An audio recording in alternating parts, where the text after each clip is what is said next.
pluralidade de ação.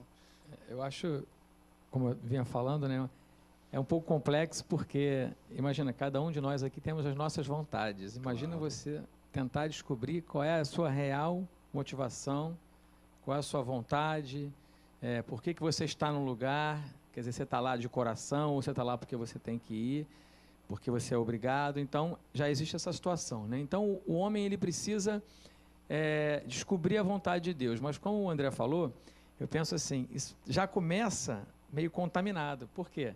Por causa da nossa vontade. Isso já começa contaminado.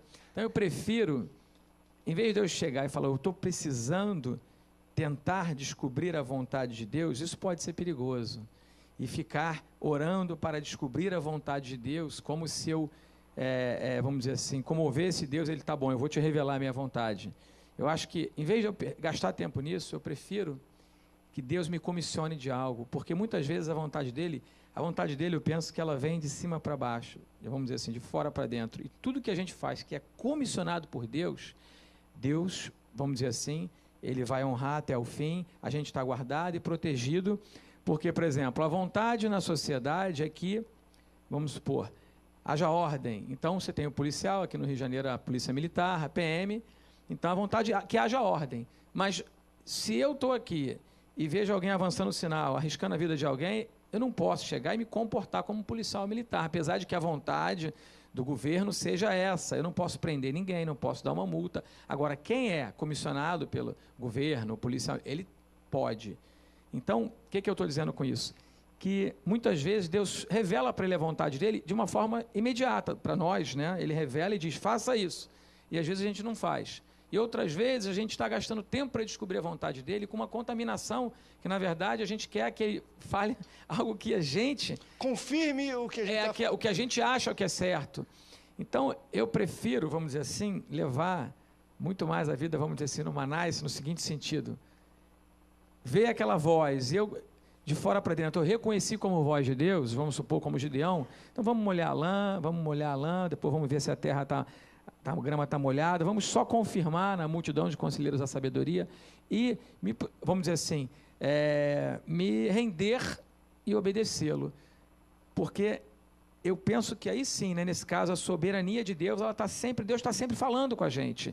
Né, e a gente, então, tem que ter os ouvidos apurados para ouvir a voz de Deus. Porque muita gente acaba, vamos dizer assim, se prejudicando, até tem pessoas que saem das igrejas. Por quê? Porque ela pega a Bíblia como uma lei e fala, isso aqui é a vontade de Deus. E ela fala, eu estou tentando ser crente, estou tentando ser um bom cristão. Eu digo, não faça isso, não tente ser um bom cristão. Né? Ou seja, viva pela graça e obedeça à vontade de Deus. Porque essa tentativa de agradar a Deus, de descobrir a vontade de Deus pelo cumprimento de leis, isso pode ser perigoso, porque ninguém vai cumprir toda a lei. Ninguém. Né? Eu penso assim, a gente naturalmente, é como a gente se converte, a gente cumpre a lei. Quando a gente nasce de novo, a gente está cheio de Deus, a gente nem está percebendo, está fazendo a vontade de Deus. Está pregando, às vezes mesmo que um pouco inconveniente, mas a Bíblia fala, pregue, quer seja oportuno ou não. Mas de repente a gente começa a querer descobrir a vontade de Deus, começa a ficar já um pouco mais tempo na obra, e aí a gente começa o quê? A misturar a vontade de Deus com a nossa. Então eu só queria dizer o seguinte, quando nós estamos de coração aberto e disponíveis para Deus, se Ele encontrar alguém disponível para Ele, aberto, né, para ouvi-lo, né, essa pessoa é como um servo, ela vai, sim Senhor, e vai fazer a vontade dEle. Não que nós não devamos procurar saber, não estou nem dizendo isso, estou dizendo que é um perigo, porque senão você vai pensar, essa vontade ela é permissiva, ela é preferencial, e por aí vai, né? Então, a vontade de Deus, ela vem para mim. Deus falou para Jonas, vá para Nínive, não é verdade? Então, muitas vezes, Deus já está falando, Ele está revelando a vontade dEle, e às vezes a gente está gastando um tempo para descobrir a vontade dEle com uma contaminação nossa, da nossa motivação humana. Então, na graça, debaixo da graça de Deus, como Deus falou no deserto, eu conduzi o povo nas asas de águia, né? Interessante, só uma observação, André, em relação à vontade de Deus. Se você vê lá em Êxodo, quando Deus vem trazendo o povo, uma nuvem branca, a direção de Deus, a vontade de Deus. Qual é a vontade? Para, o povo parava. Anda, o povo andava. E veio. Aí Deus levou o povo no Monte Sinai, Moisés foi lá, né, e ter um tempo com Deus. E o que aconteceu? O povo falou para Moisés, tudo que Deus mandou, a gente vai fazer. Vamos cumprir toda a lei. A nuvem mudou de cor. Porque antes o povo queria água, Deus tirou água. O povo estava com fome, Deus veio as codornizes, as aves, e o povo queria comer carne. E comeram carne. Depois o povo queria pão, e Deus fez descer o pão do céu, o orvalho, e virou pão. E um povo rebelde, e Deus vinha com graça. Então, esse negócio de que a graça é o Novo Testamento e a lei é o Velho, não, a gente sabe que a graça está em todo o Testamento e a lei também sempre esteve. E aí o que acontece? Ali, o povo estava fora da vontade de Deus e Deus derramando graça. Mas uma hora o povo falou assim, vamos cumprir toda a vontade de Deus, falou para Moisés. Interessante, eu sempre, antes de fazer esse estudo que nós estamos ministrando na nossa igreja sobre graça, já estamos na 12ª mensagem. Porque o povo precisa ser liberto da lei nas igrejas. Maldito todo aquele que está debaixo do jugo da lei. E quando a gente vê ali, eu li aquilo e eu falava, que bonito isso. Vamos cumprir toda a vontade de Deus. Ou seja, tudo que Deus falou, diz para Deus. Depois você lê com calma em casa, que aí quando Moisés foi falar isso para Deus, ele falou, olha, eles falaram que vão fazer tudo. A partir dali, as mesmas atitudes, talvez de rebeldia, de murmuração, não veio agora a graça. Vocês querem a lei? Então toma a lei. A terra abriu, né? E aí começou. A nuvem ficou negra, a nuvem mudou de cor.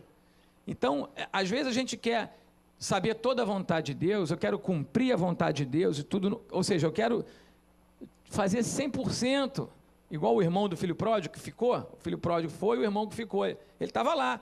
O que ele falou? Toda a sua vontade eu estou cumprindo aqui. Olha o perigo. E como é que estava o coração? Justificação dos próprios atos, né? Eu, aproveitando aí o gancho do reverendo Anderson. Deixa eu fazer o seguinte, então. Vamos no problema, próximo bloco esse gancho, que eu vi ali, estourou já vários minutos ali. A gente vai para o intervalo, daqui a pouco a gente volta continuando falando sobre isso. A vontade de Deus dentro da lei e dentro da graça. Vamos debater um pouco sobre isso. E, claro, muitos questionamentos ainda de pessoas aqui sobre como interpretar a vontade de Deus para um grupo, trazer isso do teu relacionamento de Deus para o coletivo. Os profetas faziam isso no Antigo Testamento. Hoje nós temos os pastores. Só que o que de fato é a vontade de Deus e o que não é, porque muitas pessoas estão reclamando, André, poxa, quantas vezes eu vi pastor falar disso, porque é a vontade de Deus, comprar aquele terreno é a vontade de Deus. Até apontaram sobre a escolha de um candidato para a eleição, é vontade de Deus. Até que ponto a gente coloca coisas nossas como vontade de Deus, ou a linha de seguir da igreja como a vontade de Deus, até que ponto vai a vontade de Deus e até que ponto ele nos revela tudo isso. Vamos para o rápido intervalo, daqui a pouco a gente volta. Não sai daí, Antenados volta já já.